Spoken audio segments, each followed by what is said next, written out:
Salut à tous, c'est Amok et aujourd'hui on va parler de fourmis. C'est un sujet qui me passionne depuis des années, je pourrais en parler pendant des heures et des heures. Mais bon, ce serait peut-être un petit peu chiant, donc là j'ai sélectionné que quelques espèces parmi celles que je trouve être les plus fascinantes, en espérant vous donner envie de découvrir un peu plus de choses sur leur monde. Parce que même les fourmis que vous avez dans votre jardin, je vous assure qu'elles ont des comportements qui sont extraordinaires. Et on va commencer les présentations avec la fourmi Camponotus cylindricus. Alors je vous préviens tout de suite, dans cette vidéo il y aura plusieurs noms en latin. J'ai fait le choix de les prononcer à la française, ne me jugez pas. Alors cette fourmi on la trouve en Asie du Sud-Est et elle a une technique de défense pour le moins particulière. Parce qu'en fait, quand elle repère un individu qui semble être une menace pour la colonie, elle va s'accrocher à lui et elle explose, littéralement. Elle se fait volontairement exploser l'abdomen et ça libère un liquide qui va se coller à l'intrus auquel elle s'était accrochée. Et ce liquide collant va tuer l'intrus en question. Et c'est pour ça qu'on la surnomme la fourmi kamikaze. Dans certaines tribus africaines, et notamment chez les Maasai, quand on se fait une plaie ouverte, on va chercher des fourmis légionnaires de type Dorilus. Alors pourquoi ces fourmis-là en particulier ? Eh bien parce que dans cette espèce-là, il y a des fourmis qu'on appelle communément des soldats, qui en fait ont une tête plus grosse que les fourmis lambda de la colonie. Voilà, elle a vraiment une tête proportionnellement énorme, avec des mandibules énormes, et cette fourmi, quand elle attaque et qu'elle ferme ses mandibules, elle lâche pas l'affaire. Du coup on la prend, on la colle à la plaie de façon à ce que ses mandibules se referment sur la plaie. Ensuite on lui coupe le corps de façon à ce qu'il n'y ait plus que la tête qui reste accrochée. Et ça fait des points de suture en fait. Il suffisait d'y penser. Alors il y a plein de colonies comme ça où on pourrait distinguer ce qu'on appelle communément des ouvrières et des soldats. Même si c'est pas vraiment des ouvrières et des soldats parce que même les ouvrières vont au combat quand il y a besoin. Mais je vais pas m'étendre là-dessus dans cette vidéo parce que sinon on va pas en finir. Mais dans cette catégorie de fourmis qu'on pourrait appeler des soldats, des fois il y a des trucs que je trouve énormes. Par exemple, chez les céphalothèces, les soldats ont une tête plate. Et s'ils ont une tête plate, c'est pas juste pour l'esthétique évidemment, hein, c'est qu'ils ont vraiment besoin de cette tête plate. En fait, c'est une espèce qui ne creuse pas de nid. Elle vole des nids déjà creusés par des scarabées de bois par exemple. Alors quand ces fourmis trouvent un nid qui leur convienne, eh ben, elles s'installent à l'intérieur et ensuite elles mettent leurs soldats aux différentes entrées.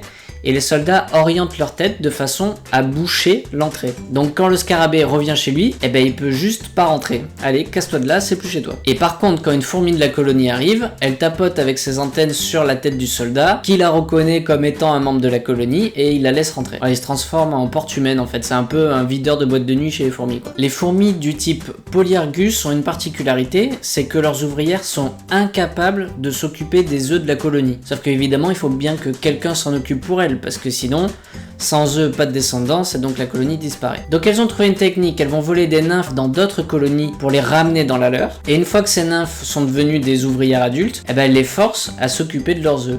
Et ça marche. On surnomme ces fourmis-là des fourmis esclavagistes, et il y a une 50aine d'espèces qui fonctionnent comme ça. Et en plus de ça, elles sont pas folles, parce que quand elles vont attaquer les colonies voisines pour leur voler leurs nymphes, elles y vont vraiment en raid organisé, et en plus de ça, elles font pas de dégâts dans le sens où elles ne tuent pas la reine de la colonie voisine, parce qu'elles savent très bien que comme ça, elles pourront revenir se servir plus tard, alors que si elles tuent la reine, il y a plus d'œufs et c'est fini. La fourmi Cephalotes atratus est aussi surnommée la fourmi parachute. Alors vous allez me dire pourquoi ?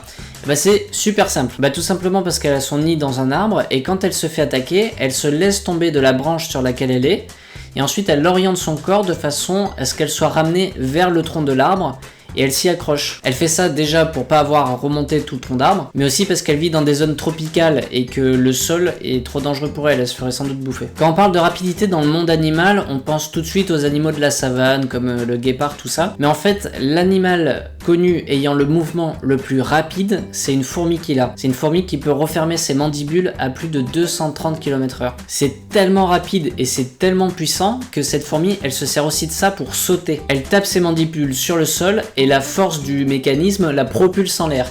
Et elle arrive même des fois à se démerder pour que ça la propulse en avant ou en arrière pour échapper à un danger quelconque ou un prédateur. Voilà, et je vais terminer en vous parlant de l'espèce qui est probablement la moins intéressante de cette vidéo. Mais si je vous en parle, c'est parce qu'on la trouve très facilement en France, vous en avez sans doute dans votre jardin, et si vous y prêtez attention, vous pourrez les observer. C'est l'espèce Messor barbarus, qu'on surnomme aussi la fourmi moissonneuse. C'est une espèce granivore, c'est-à-dire qu'elle se nourrit de graines. Alors elle mange pas que des graines, elle mange aussi des insectes, etc. Mais sa particularité, c'est qu'elle récupère des graines toute l'année, qu'elle va stocker dans certaines chambres de sa fourmilière, qu'on appelle des greniers.